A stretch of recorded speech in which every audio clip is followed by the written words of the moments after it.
You're mid-conversation. You start a sentence and stop. You backtrack. You say something close to what you meant, but not quite.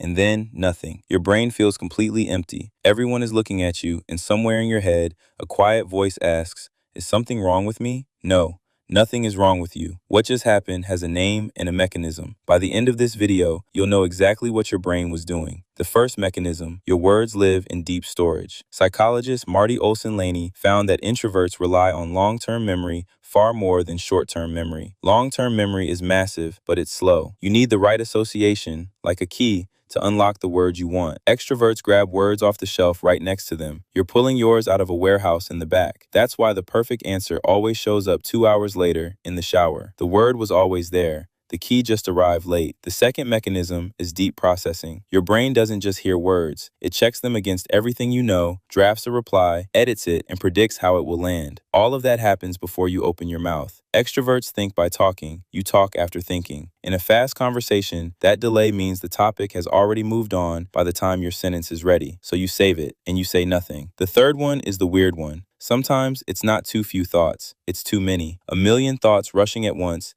and you can't grab a single one. It's like a short circuit, too much current, and the system trips. That's why you can explain something you know for an hour without a problem, but you freeze in small talk. A clear topic gives your brain one channel. Small talk opens 100 channels at once. And here's the trap that makes it worse. The moment you notice the blackout, your brain starts processing the blackout itself. You're not thinking about the conversation anymore. You're thinking, "I'm frozen. Everyone can see it. How do I get out of this?" Which is even more information for a system that was already full. That's the loop, and it can happen anywhere, even at home, alone, when too much hits you at once, which tells you something important. This was never about being shy. It's about bandwidth. And the fourth is the full shutdown, a loud room, 3 people talking at the same time. Someone suddenly puts you on the spot. Your nervous system hits its stimulation ceiling, and an overstimulated brain does the same thing an overheating phone does. It drops into power save mode. Non-essential systems get cut. And guess what your brain files under non-essential in that moment? Speech. That frozen, nobody's home feeling is your brain protecting itself. It's not failing. It's triaging. Now here's the part nobody tells you. The same wiring that makes you go blank in a loud room is what makes you write well, notice everything, and give answers people remember. Deep storage, deep processing. It's a slower system because it's a deeper one. So how do you get out of the loop? Not by thinking harder. The loop feeds on thinking. You break it with something physical. Feel your feet on the floor. Take one slow breath. Press your fingers together. It sounds too simple, but it works because it gives your brain 0 new information to process. And if you need time, take it out loud. Just say, "Let me think about that for a second."